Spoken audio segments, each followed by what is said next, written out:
দার্জিলিংয়ে এই মুহূর্তে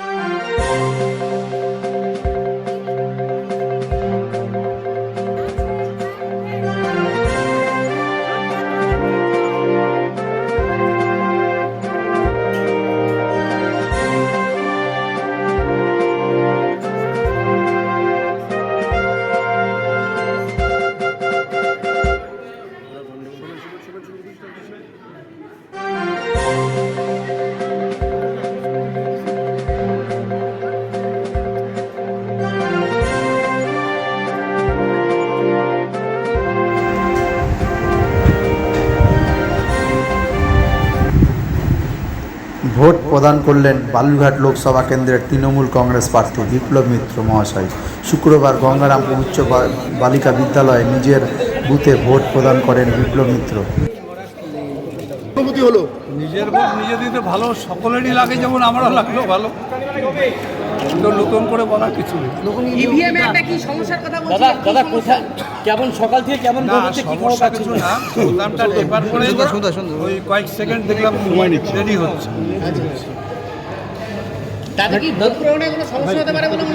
না, আমি জিজ্ঞাসা করলাম। আচ্ছা, সেন্ট্রাল ফোর্স নিয়ে অনেকে কিন্তু অভিযোগ করছে যে মহিলাদেরকে ভোট দিতে দিচ্ছেন না তারা বিভিন্ন জায়গায়, বালুরঘাট, গঙ্গারামপুর। এইটা কিন্তু আপনার দলের তরফ থেকেও কেন্দ্রীয় স্তরে অভিযোগ করা হচ্ছে নির্বাচন। আমরা এখন কোনো খবর পাইনি, এখন খবর নিতে হবে আপনার কাছে। দাদা সারা জেলায় ভোট কেমন হচ্ছে, কি খবর পাচ্ছেন? আমার কাছে তো খারাপ কিছু অ্যাডভান্স এখনও খবর আসেনি, কিন্তু আপনাদের মাধ্যমে জানতে পারছি যে কিছু কিছু জায়গাতে বলে আপনার সেন্ট্রাল ফোর্স তারা একটু বেশি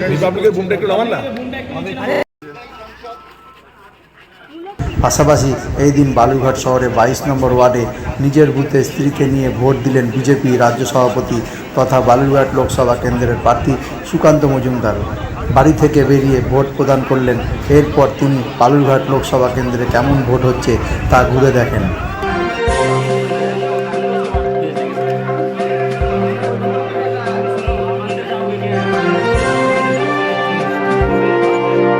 অন্য কোথাও চলে গেছিলো, যেন খুঁজে একটু খুঁজে পেতে একটু অসুবিধা হচ্ছিল। আমিও ভোটার স্লিপটা আনতে ভুলে গেছিলাম এবং সেই জন্য এটুকু দেরি হলো, ব্যাস। আর কিছু এমনি ভোট দেওয়ার পর কি হয় ওদের, এমনি ভোট দেওয়ার পর কি বলবেন? ভোট দেওয়ার পর কি বলবেন? দেওয়ার পর এইটুকু এখনো পর্যন্ত সার্বিক পরিস্থিতি কি? এখনো পর্যন্ত সার্বিক পরিস্থিতি কি আপনার? কয়েকটি জায়গা থেকে অভিযোগ আসছে বিভিন্ন রকমের, যেমন ইভিএম খারাপ। গঙ্গারামপুরে গতকাল রাতে আমাদের এজেন্টের বাড়িতে হামলা হয়েছে, তারপর সেই এজেন্ট আজকে বসেছে। গতকাল রাত্রিবেলা আমরা ভিডিও প্রকাশ করেছি, তৃণমূল নেতৃত্ব, স্থানীয় নেতৃত্ব তপনের একটি এলাকায় টাকা বিলি করছিল। এই ধরনের বিক্ষিপ্ত ঘটনা আছে। ইটাহারে হিন্দু ভোটারদেরকে, যেহেতু হিন্দুরা সেখানে মাইনরিটি, ইটাহারে হিন্দু ভোটারদেরকে ভয় দেখানো হচ্ছে। সেখানকার বিধায়ক মুশারফের নেতৃত্বে বলা হচ্ছে যে তোমাদের হিন্দু বুথ থেকে যদি লিড না পায় তাহলে পরে আগামী দিনে হিন্দুদেরকে থাকতে দেওয়া হবে না ইটাহারে। এই ধরনের ধমকি চমকি দেওয়া হচ্ছে, আমরা প্রশাসনকে জানিয়েছি। তৃণমূলের তরফ থেকে আরেকটা অভিযোগ করা হয়েছে বিভিন্ন বুথে কেন্দ্রীয় বাহিনীর সুবন্ধরা তপনেও সেখানেও অশান্তি হচ্ছে। তপন